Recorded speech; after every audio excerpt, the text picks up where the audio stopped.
Assalamualaikum warahmatullahi wabarakatuh. Perkenalkan, nama saya Dev Arianto, NPM 18742021 dari kelas 4A. Di sini saya akan memberikan 5 materi yang sudah diberikan oleh uh, Bapak Ibu dosen, dan saya akan mereviewnya. Yang pertama yaitu teknik pengobatan ikan. Teknik pengobatan ikan itu sendiri dapat dilakukan. Yang pertama itu metode suntikan. Umumnya digunakan untuk induk ikan. Teknik ini diterapkan apabila tidak terdapat cara lain. Sebenarnya menangani ikan melalui suntikan akan meningkatkan stres. Hal ini dilakukan apabila hanya itu satu-satunya cara untuk mengobati ikan yang dibudidayakan dalam keramba atau dalam kolam. Injeksi obat memastikan bahwa obat masuk ke dalam tubuh ikan. Yang kedua yaitu dicampurkan dengan pakan. Metode ini juga tidak menimbulkan stres bagi ikan. Umumnya digunakan untuk memberikan antibiotik dan bubuk vitamin. Selama pengobatan, derajat pemberian pakan harian harus dikurangi sampai 1% per hari untuk memastikan bahwa semua pakan diberikan bisa dicerna habis. Pencampuran dengan pakan dilakukan sebagai berikut. Yang pertama, ransum harian pakan dihitung 1% per dari biomasa dan diimbangi. Yang kedua yaitu dosis harian obat dihitung dengan total biomasa dan ditimbang. Yang tiga itu cara perhitungan biomasa ikan per kilogram dikali dosis produk 1 per kilogram ikan per hari. Kemudian dicampurkan pakan dengan obat. Yang terakhir yaitu sebarkan secara perlahan campuran tersebut untuk memastikan bahwa pakan dicerna habis.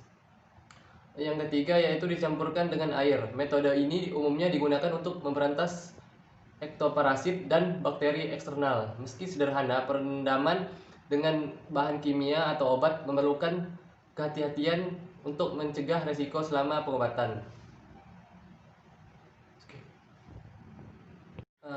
Kemudian materi yang kedua yaitu cara memperbanyak probiotik. Apa itu probiotik?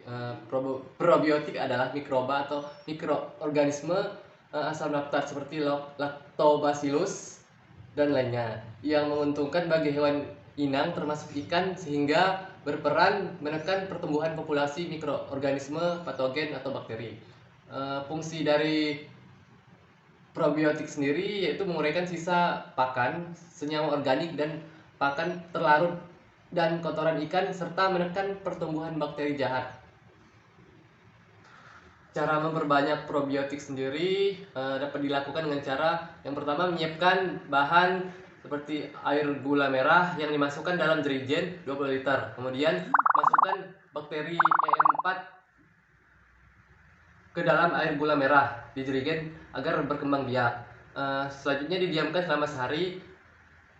Lalu besoknya dicampurkan bahan tambahan lainnya seperti susu, perasan nanas dan lainnya. Yang keempat yaitu tambahkan air 18 liter. Sisakan ruang udara pada jerigen.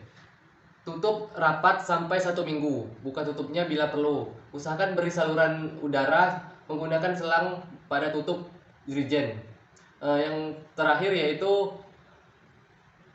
menghindari tekanan pada jerigen. Setelah seminggu, buka tutupnya agar bau segar dan khasnya keluar. Kemudian materi yang ketiga yaitu pengambilan sampel leukosit. Pengambilan sampel leukosit sendiri dapat dilakukan dengan sedikit modifikasi, yaitu darah sampel dihisap dengan pipet yang berisi bulir pengaduk sampai skala 0,5. Kemudian ditambahkan larutan Tux sampai skala 11 dalam darah yang sudah diambil di dalam pipet. Kemudian diaduk dengan cara menggoyangkan pipet membentuk angka 8 selama 3-5 menit hingga homogen. 4 tetes pertama larutan darah dalam pipet tersebut dibuang. Selanjutnya larutan darah tersebut diteteskan di atas hechimotometer yang telah diletakkan gelas penutup di atasnya dan dibiarkan selama 3 menit agar leukosit mengendap. Kemudian diamati di bawah mikroskop dengan Kemudian diamati di bawah mikroskop dengan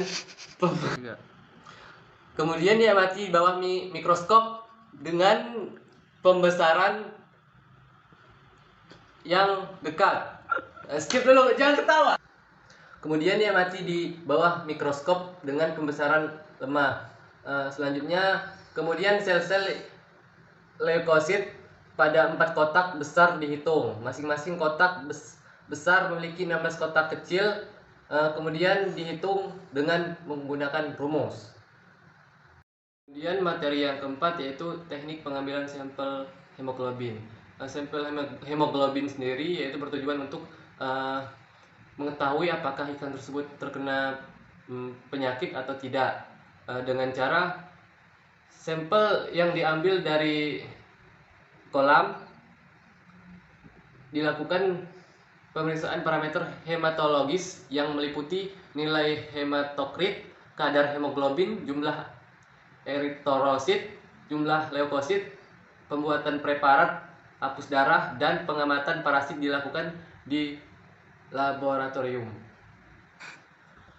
Menurut Bastiawan DKK 2001, apabila ikan terkena penyakit dan nafsu makannya menurun, maka nilai hematokrit darahnya menjadi tidak normal. Jika nilai hematokrit rendah, maka jumlah eritrosit pun rendah.